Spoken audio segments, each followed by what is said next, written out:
Welcome to the Gala Legend Stealth Guide. In this video, I'll go over the overall best way to complete this mission, though I won't cover every single method. This mission is interesting in that there's a lot of objectives, but you don't have to complete them in a set order, so don't be afraid to switch around the order if you need to. The best class for this mission is an infiltrator, so your skill tree should look something like this. Anyway, let's get started. If you don't have a guard disguise, then carrying bags is sus, and you don't want everyone to know you're the imposter, so drop your equipment bag in this corner. So first, you're going to want to loop this camera. Next, you need to get a disguise by luring NPCs to spawn. Whenever someone is facing towards spawn, take your gun out, let their suspicion meter fill up 2 bars, and quickly unequip your gun. You should also drop a lockpick in this corner so they're lured to a safer position where you can take them out. Having a guard disguise will be useful later on, but I recommend starting with a staff disguise, so leave this bag in the corner for now. Next, you need to wait for a staff NPC and lure them to spawn using the same method. If you don't have the case alarms code yet, then you should interrogate every staff member you hostage since one of them will have the code. Take the staff disguise and leave the body in this corner. Alternatively, you can also lure staff NPC from this room by doing a multi-step lure, but be careful not to be seen by any other NPCs. Anyway, once you have a staff disguise, you should head to this area at the back and loop this camera. Then, you should lockpick this door. In the next 2 rooms, you're considered trespassing without a staff disguise, and only staff NPCs will go in. Both of these rooms could have a camera, so make sure to loop them before taking anyone out. Then, you should take out everyone in both of these rooms, but make sure to interrogate them if you don't have the code yet. There's a total of 6 staff members in this mission, and one of them could enter this area at any time, so be prepared to take them out if this happens. This also means that it's not a good idea to leave bodies lying around, so make sure to hide them in any containers nearby. This is my preferred way of clearing this area and getting the case alarms code, but again, this isn't the only method. Alternatively, you could also put on a guard disguise at the beginning, take out the camera operator, and rush this room. Anyway, as a general principle, the more NPCs you take out, the easier the mission becomes, so it might be a good idea to take out random NPCs if you know you can get away with it. This employee room is fairly isolated and it's a good place to take people out, but it's recommended that you loop this camera and take out the stationary guard to make it safer. To complete the rest of the mission, you need a guard disguise. You can get one by taking out a random guard, or you can go back to the body bag you left at spawn.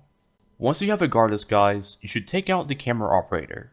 This map has 2 keyguard rooms, and depending on RNG, one of them will be the camera operator room, while the other will be the vault room.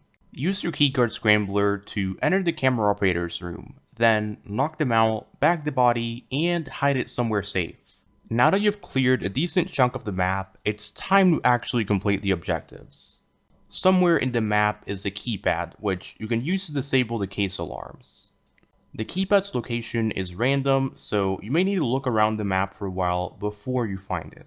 Once the case alarms are down, you can safely lockpick any of the cases with artifacts inside. However, lockpicking is suspicious, and you may need to wait for the NPCs nearby to leave before lockpicking and taking the artifact. This is why I recommend taking out a bunch of NPCs early on. It decreases the chances of being seen while lockpicking the cases. Once the case is open, you can bag the artifact and drop it in this location. There's a total of 4 cases, and you should repeat this process for all of them.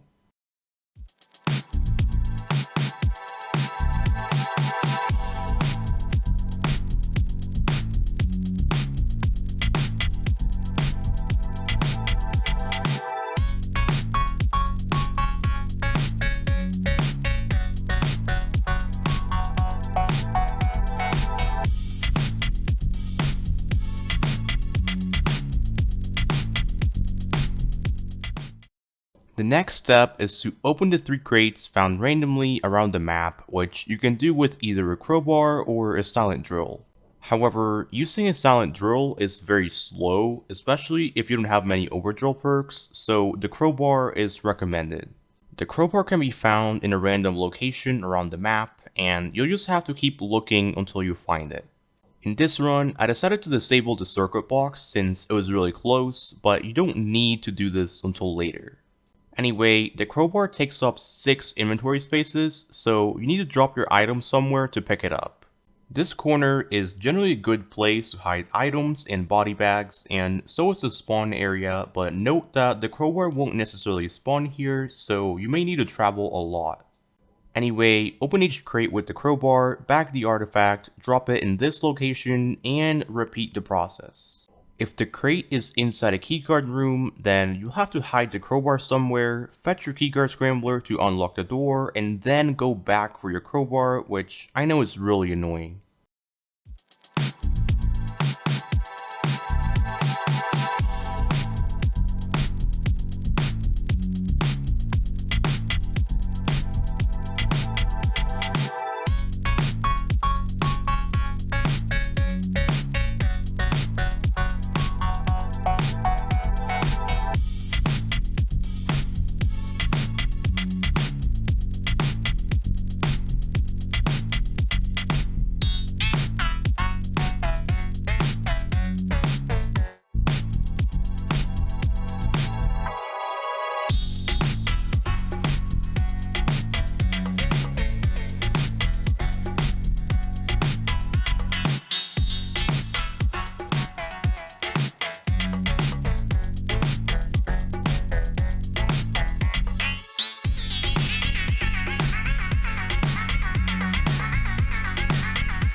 The fourth and final crate is found inside the vault. To open the vault, you'll need to disable the circuit box, which I already did in this run. You also need the vault keycard, which can be dropped by taking out guards. However, the vault is suspicious while open, so you can't afford to leave it unattended. I recommend that you bring all your gear in an equipment bag, open the vault, open the crate inside, and quickly escape with the artifact. And that's the end of the mission. Again, don't be afraid to switch up the order of the objectives a bit if you need to. Anyway, I'll see you guys next time.